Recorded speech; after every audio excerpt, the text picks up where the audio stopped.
I didn't expect much from Thanksgiving anymore. Not after the last couple of years, but I still showed up. I showed up the way I always have. Quiet, early, dependable.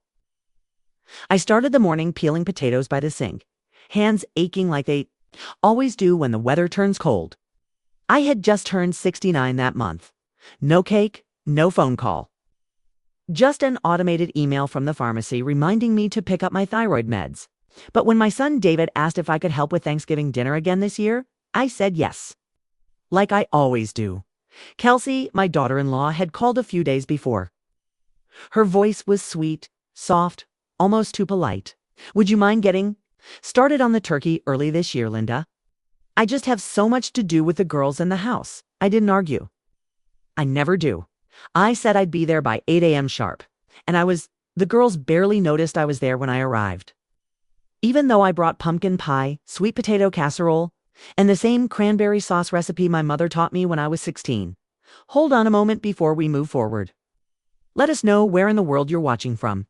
And if you're loving these stories, don't forget to hit subscribe. Tomorrow's episode is going to be absolutely mind-blowing. I carried them all in my arms because no one offered to help me from the driveway. David wasn't home when I got there. I asked Kelsey where he was, running errands. She said without looking up from her phone. She pointed toward the kitchen like I didn't know where it was. By noon, the house was full of smells: rosemary, sage, butter, burnt sugar from that overly sweet marshmallow topping Kelsey insists on. My back hurt from standing over the stove, stirring, slicing, chopping, doing every single thing while she wandered between the living room and her bedroom getting ready. I could hear her blow drying her hair while I basted the turkey. I didn't complain. I never do. By 4 o'clock, everything was ready. The turkey was golden. The sides were warm. The table was set. I even folded the napkins the way Kelsey liked, pointed ends up like little sails. I was washing the last of the dishes when she came into the kitchen, her face full of that forced gratitude she uses when she's about to say something unpleasant. Linda, Ski said, you've done so much already. Ski, I just think it might be best if you eat before the guests arrive. That way it doesn't get too chaotic. At first, I didn't understand what she was saying. I blinked at her. The sink was still running. I'm sorry, she smiled. Just to keep things simple. The seating's already tight, and with all of David's coworkers and the girls' friends. It might be better if you eat early, just so it's easier for everyone. I just stood there, wet sponge in my hand. She looked at me, then down at her phone again like the conversation was over. I nodded. All right, I said. Sure, I didn't raise my voice. Didn't argue. I didn't say I bought this house. I didn't say I put the down payment on this kitchen you walk around in like you own it. I didn't say I've been up since before sunrise cooking food you'll serve like it's yours. I just took a plate, a paper one. She didn't even get me a real plate. I filled it quietly and walked out to the garage because I didn't know where else to go. The kitchen table was already set. The living room couch was full of coats. The basement was off limits because Kelsey didn't want food near the kids' crafts. So I sat in the garage on a folding chair next to the washer. It was cold. I ate my dinner with the turkey already a little dry. I could hear music and laughter inside, the sound of glasses clinking, the front door opening as the guests began to arrive. I sat there and ate in silence, and for the first time in my life, I felt small, not angry, just invisible. The kind of small that doesn't go away when the meal is over. After I finished, I threw the plate away and washed my hands in the garage sink. I didn't go back inside. I walked quietly out the side door, back to my car, and drove home. David didn't call that night. No one did. I went to bed early, but I couldn't sleep. I stared at the ceiling fan, thinking about everything I've done. The babysitting, the money, the groceries I'd paid for when David was out of work, the 5 years of property taxes I covered when they were short, the way Kelsey used to hug me when she needed something, the way my name wasn't on their Christmas card anymore. And then I remembered something. I remembered the day I bought that house. They had just found out they were pregnant with their second daughter, and they said they couldn't qualify for a mortgage on their own. David had always been bad with money. Toe-signed. I put up $68,000 for my husband's life insurance payout. I did it without blinking, but the deed was never transferred. The house, legally, was still mine. That was the first night I didn't cry. I didn't even feel sad. I felt awake. I got up, went to my filing cabinet, and pulled out the folder I hadn't looked at in years. There it was. The deed, my name. Linda K. Morrison, still listed as primary owner. I poured myself a cup of tea, sat at the kitchen table. And for the first time in a long time, I felt like I wasn't the one who needed to apologize. The next morning, I woke up early and went straight to the drawer where I kept all the old paperwork from the house. It was in a blue accordion folder tucked behind some old tax returns and warranty receipts from appliances I no longer owned. I hadn't looked at that folder in years, not since I signed over the monthly mortgage payments to David and let him take over the day-to-day. But I never signed the deed over. Back then, we had agreed that I'd help with the down payment, $68,000 in cash from my husband, Roger's life insurance, and I'd co-sign the loan just until David and Kelsey could qualify on their own. Just for a couple years, Mom, David had said, rubbing my shoulder at the time. You'll have full say. You'll always have a room with us. I remember sitting in that title office, signing my name across pages and pages, the pen feeling heavier with each stroke. The loan was in both our names, the title too. But no one had ever taken the time or the money to transfer full ownership. I didn't think about it for years. I never needed to. I didn't want control, just wanted my son and his family to have a safe place to live. I was fine living in my 2-bedroom apartment across town. I figured I'd always be welcome at their place for holidays, birthdays, grandkids' sleepovers. But that wasn't how things turned out. I sat down at the kitchen table with the folder open in front of me. I read each document carefully. My name listed as the owner of record. The mortgage had been refinanced twice, both times with my approval, both times my name remaining. David had always been careful to say thank you, to make it sound like I was just helping out temporarily. But it had never been temporary. I made a fresh cup of coffee and stared at the page in front of me for a long time. I wasn't looking for revenge. I didn't want to hurt anyone. But I also wasn't going to sit around waiting to be disrespected again. I called a lawyer that same afternoon. Her name was Nancy Flores, and she had a small office a few blocks from my apartment. I had met her once before at a community center event about estate planning for seniors. She remembered me. Linda Morrison, she said. Course I remember you. How can I help? I need to talk about a house, I said. One I technically still own. 2 days later, I walked into her office with my folder in hand. She looked through the documents for 20 minutes, flipping through pages, making notes, and scanning copies. She didn't rush. She didn't smile too much either, which I appreciated. I wasn't in the mood for sugarcoating. You still hold legal title, she said finally, pointing to the most recent copy of the deed. And unless you've signed a quitclaim deed, which I don't see anywhere in here, that hasn't changed. I never signed one, I said. Kept saying we'd do it once they refinanced again, but it never happened. She nodded. Then you still own the property, at least jointly. And if he hasn't made any payments from an account under his own demand, if he hasn't bought you out in writing, you can move to reclaim full ownership, especially if the contributions are mostly yours. They are, I said. Down payment, the first 5 years of mortgage payments, taxes, repairs, almost everything. I expected her to ask why I hadn't done anything sooner, but she didn't. Instead, she asked, "What outcome do you want?" I sat back in the chair and looked down at my hands. I want my house back, I said. It's not because I need a place to live. I want them to know that they don't get to treat me like a stranger in the home I built for them. I want the garage to be the last time anyone ever tells me I'm better off eating alone. Nancy nodded again and started typing. We began the process of filing for a formal notice of ownership. Clarification. Quietly. Legally, she said I didn't need to give them any notice right away. Not unless I was ready to ask them to leave the property. But we could file the paperwork and update the records. Do you want them out? She asked. Eventually, I said, not today. Eventually. By the time I left her office, the folder had fewer papers in it. She had kept the originals and my shoulders felt just a little lighter. That night, I didn't sleep much. I kept thinking about David as a little boy, running around our old backyard in his Spider-Man pajamas, laughing so loud the neighbors could hear.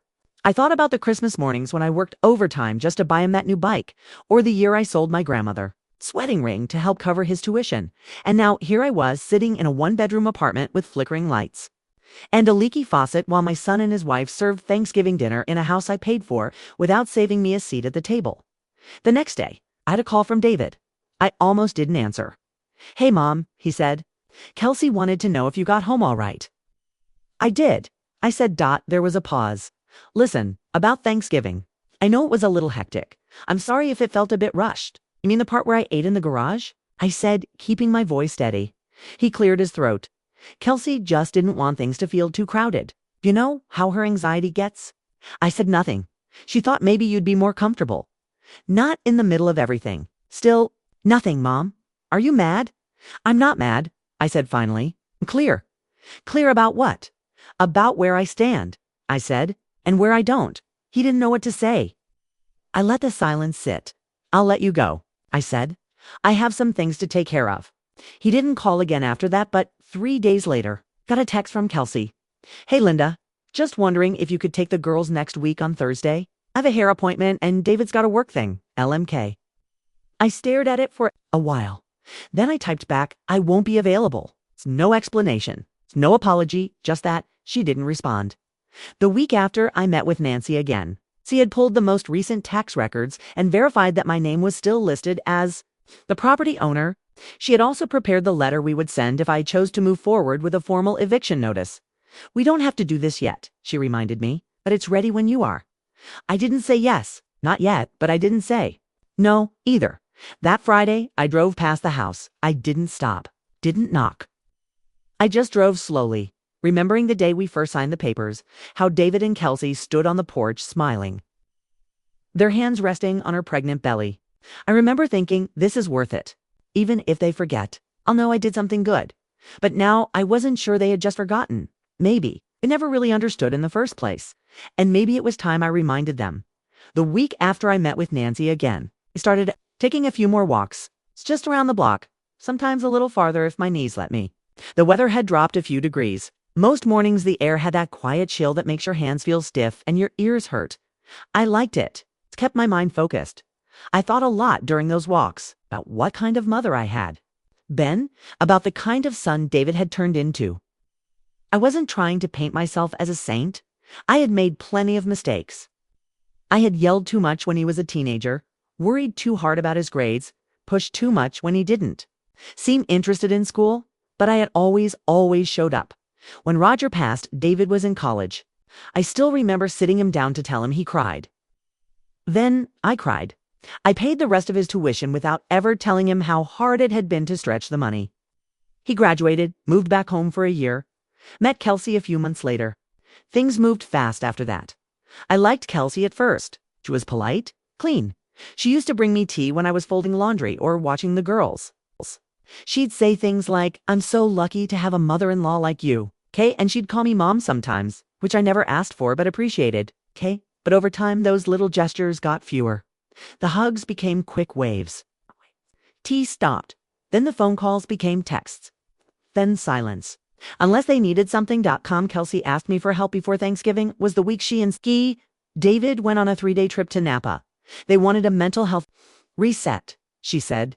I watched the girls. I cooked every meal, folded every towel, vacuumed their stairs. No one said thank you.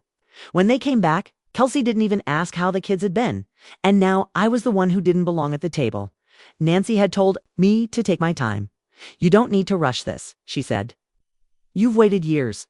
What's a few more days? She was right. I wasn't going to act out of anger. I wanted to act with clarity. That Saturday, I got a message from Kelsey. Again, "Hi, Linda. The girls miss you. Want to come over Sunday for brunch?" I stared at the message for a while. I didn't trust it. But I also missed my granddaughters. I responded, "I can be there at 10, when I arrived. Kelsey opened the door with that same polished smile she always used when other people were watching. "There she is," she said, like I was some old friend who had dropped by unexpectedly. The girls ran up to hug me, both in matching pajamas. That part felt real. They were still too young to understand the undercurrent between adults. We sat in the kitchen I noticed Kelsey had put out store-bought pastries and some scrambled eggs in a ceramic bowl that looked untouched. "I know it's nothing fancy," she said, "but I thought it'd be nice for the girls to see you." I nodded and sat down. I didn't touch the eggs. David wasn't home. He was at the gym, Kelsey said. He'd be back later. We made small talk. Kelsey mentioned a few plans for the girls' ballet recital. Christmas shopping. a neighbor who was getting solar panels installed. I just nodded and listened. Then she got quiet. You've been distant lately. She said. I didn't respond. I get that Thanksgiving didn't go perfectly, but I hope you know we appreciate everything you do. Just didn't want things to feel stressful. I looked her in the eyes for a moment. You didn't save me a seat, Kelsey. She blinked. I asked you to cook and then you told me to eat. In the garage, do you think that's how appreciation looks? There was a pause. I didn't mean to hurt your feelings, she said finally, her voice quieter. We just had a lot of people coming. I nodded again. I didn't argue. I didn't raise my voice. I understand, I said. She looked relieved. I stood up and said I had to leave. The girls hugged me again. And I promised I'd come see their ballet recital if I could, as I walked to the car. I knew I wouldn't be coming back. On Monday, I met Nancy again. This time, I signed the formal notice of intent. She explained the steps clearly first. A written notice would be delivered. They'd have 30 days to respond or vacate. If they challenged it, we'd go to court. But she didn't think they would. She said most people don't expect it when the paper trail is that clear. You're well within your rights, she said, and frankly, from what you've told me, you've been more than generous. I nodded. I didn't feel proud, but I did feel firm. I called David that evening. He didn't answer. I didn't leave a voicemail. 3 days later, he called back. Hey, Mom, sorry I missed your call. It's fine, I said. There was a pause. Everything okay? He asked. I need to talk to you and Kelsey, I said. In person. Sure, he said, surprised. You want to come by this weekend? No, I said. Oh, you need to. Come here. He hesitated. Is this about Thanksgiving again? No, I said. It's about the house. The silence on the other end lasted longer this time. Okay, he said finally. We'll come by Saturday. When they arrived, they both looked nervous. Kelsey sat down first, legs crossed, wearing that too big smile again. David didn't say anything at first. I handed them each a copy of the document. What's this? He asked. It's a legal notice, I said. Ownership clarification. The house is still legally in my name. Always has been. I've decided I'm reclaiming it. Kelsey blinked hard, her hand trembling as she flipped through the first page. You can't do this, she said. I can, I said. And I have. David looked pale. He ran his hand through his hair and exhaled loudly. You're kicking us out, he asked. I'm taking back what's mine, I said. You have 30 days. Kelsey stood up, her face red now. This is insane, she said. You helped us. You said it was our home. I did help you, I said. I bought you time, shelter, support. But I was never part of the home. And you made that clear. David didn't say anything.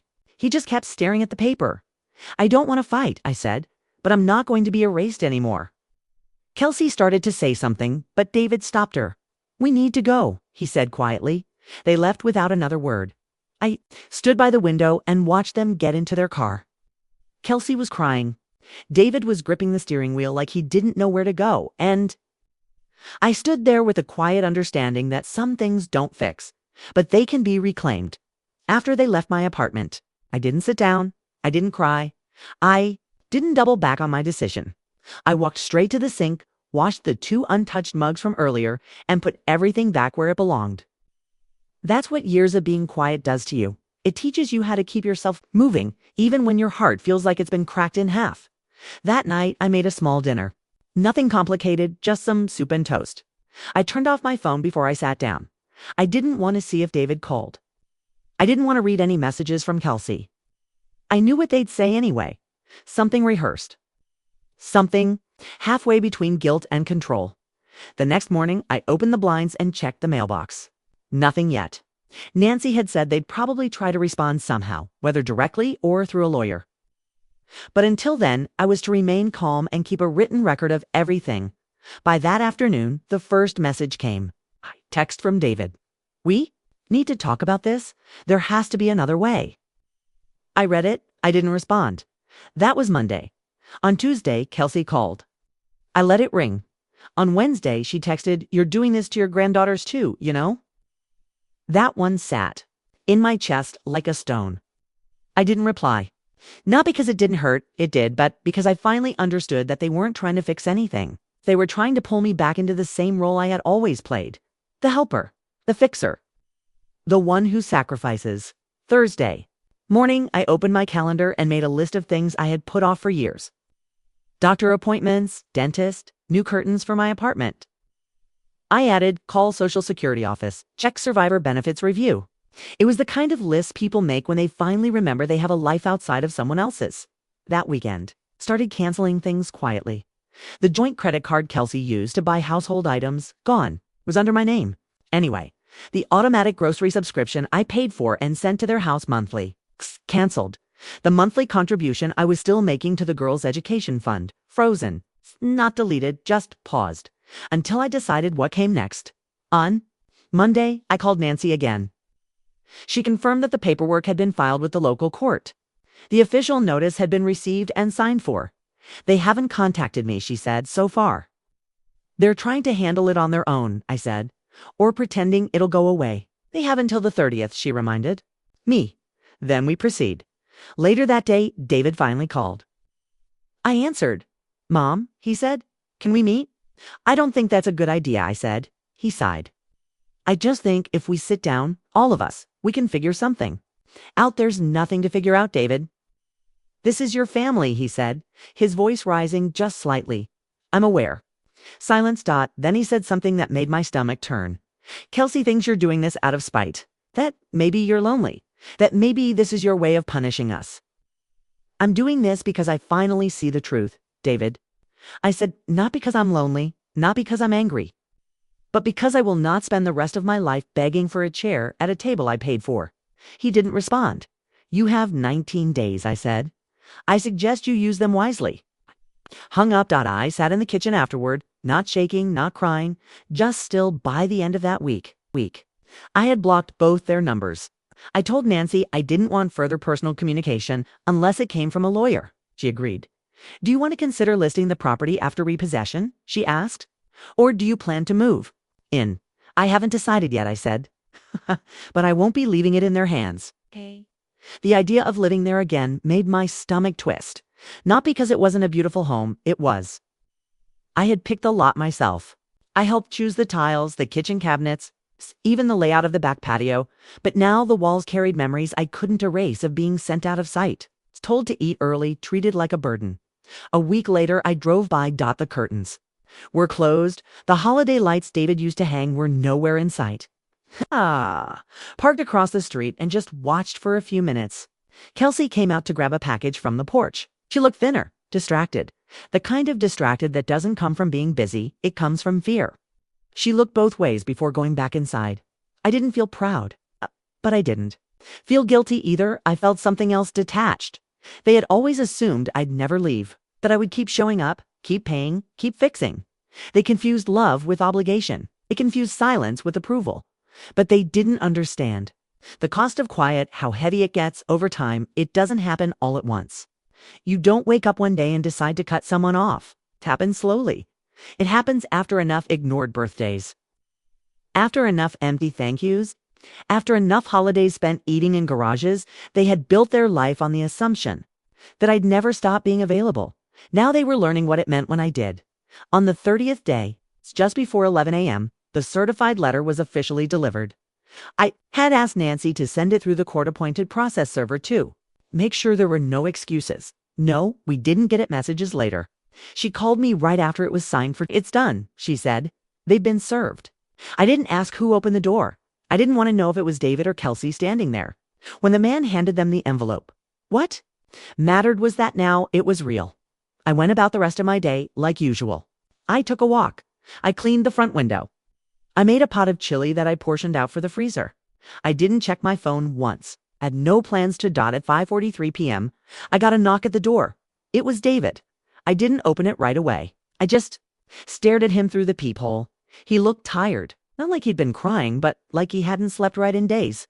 I cracked the door but didn't invite him in. I just want to talk, he said. Talk about what do you know what? I opened the door just enough to step outside. I stood on the small porch, keeping the door behind me closed. He shoved his hands in his coat pockets and glanced down at the sidewalk. I'm not here to argue, he said. I need to understand what you want. I already told you what I want, I said. His mouth tightened. You want the house. I want my house back. Fine, he said, his voice rising slightly. You win. You proved your point. But do you really need to evict us like strangers? I was treated like a stranger in that house for years, I replied. This isn't new. Kelsey's been crying every night. I didn't respond. She thinks you hate her. I don't hate her, I said, but I don't trust her. And I'm not going to keep pretending she didn't push me out of a family I helped build. His shoulders dropped. For a moment, he looked like a boy again. Like the teenager who used to stand in our kitchen with his hands in his pockets after he broke something. I messed up, he said. I didn't answer. I waited. I let her make too many decisions. I stayed quiet. I thought it would pass. It didn't. I didn't mean for it to get this far. It got this far because you let it. He looked at me then, eyes wet, jaw clenched. What? If I bought you out, he asked. What if I found a way to refinance, pay you back what you put in? I paused. That would have been the right thing to offer 10 years ago, I said. But I'm not interested anymore. So this is it? He asked. You're really going to make us move? Yes. He looked at the ground, then back at me. You've changed. I nodded. I have. He didn't say goodbye when he left. He just walked down the steps, got into his car, and drove away. That night, I didn't eat dinner. I wasn't hungry. Sat by the window and watched the street, watching nothing in particular, just breathing. The next morning, Kelsey texted me. You win. We'll leave. Right. Hope. You sleep well. No punctuation. It's just those words. Cold. Final. I didn't reply the week after. I drove by the house. It was early in the afternoon. A moving truck was in the driveway. I parked 2 streets over and walked up quietly. From the corner, I watched as movers carried out boxes. Kelsey stood near the garage, arms crossed, phone pressed to her ear. She looked angry, sharp, exactly how I remembered her at every family gathering where I didn't speak enough, or sat in the wrong chair, or brought the wrong dessert. I saw David step out from inside with a box marked kitchen, fragile.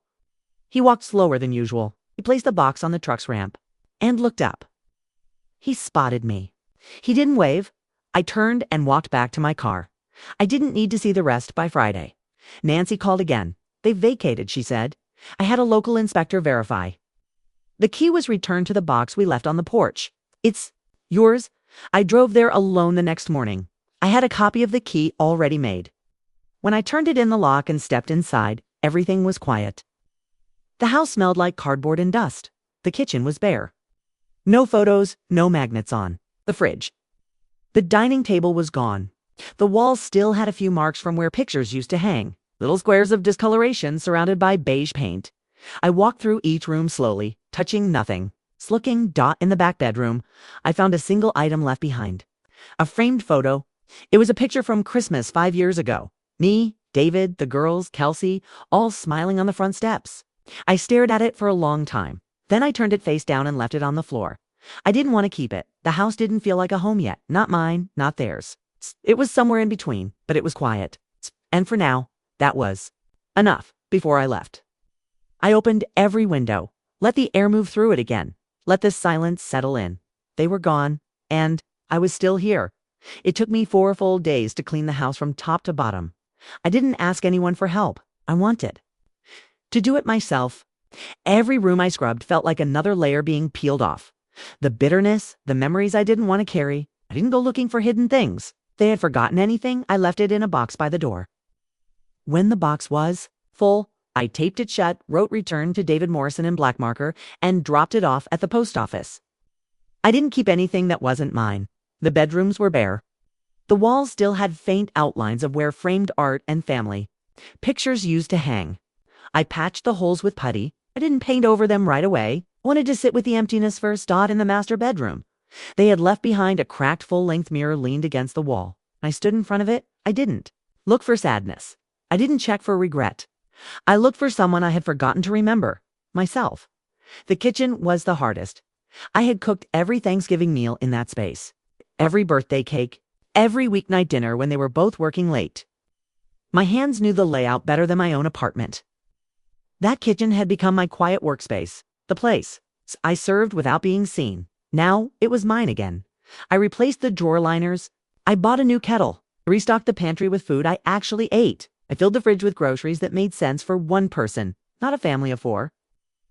I stood there for a few minutes that first night and watched the light in the refrigerator flicker on and off. It reminded me of something. This house hadn't felt calm in years. I slept in the smaller guest bedroom the first week. I didn't want to move into their old room yet. The sheets were new and the mattress was firm. It was enough. Quiet. At night was strange at first. No sounds of kids running. No late night arguments between David and Kelsey. No footsteps down the hall. It's just silence. Eventually, I liked the silence. I started walking to the coffee shop 3 blocks down every morning. I'd sit with a small cup, read the paper, and talk to the owner, a woman named Francine. She always asked how I was doing. And I started telling her the truth. One day, about 2 weeks after I moved in, I saw Kelsey at the pharmacy. She didn't see me at first. She was by the baby aisle, scrolling on her phone, looking thinner than I remembered. Her eyes were tired, her lips pressed into a hard line. When she turned and spotted me, her body stiffened. I nodded, not to be cold, not to provoke, just to acknowledge. She didn't nod back. She grabbed her items and walked straight to the checkout. I didn't follow, didn't speak. We weren't strangers. We weren't enemies. We were just done. Later that afternoon, David called from an unknown number. I let it go to voicemail. His voice was quiet, short. Mom, just wanted to say, we're okay. The girls are fine. I get it now. I don't like it, but I get it. I'm sorry. Don't know what else to say. You didn't leave a callback number. I sat with that message for a while. I didn't cry, but something in my chest loosened. Not forgiveness. Not yet, but space. Space to breathe. 3 weeks later, I got an invitation in the mail. It was from the new tenants. I had decided not to sell the house, but to rent it.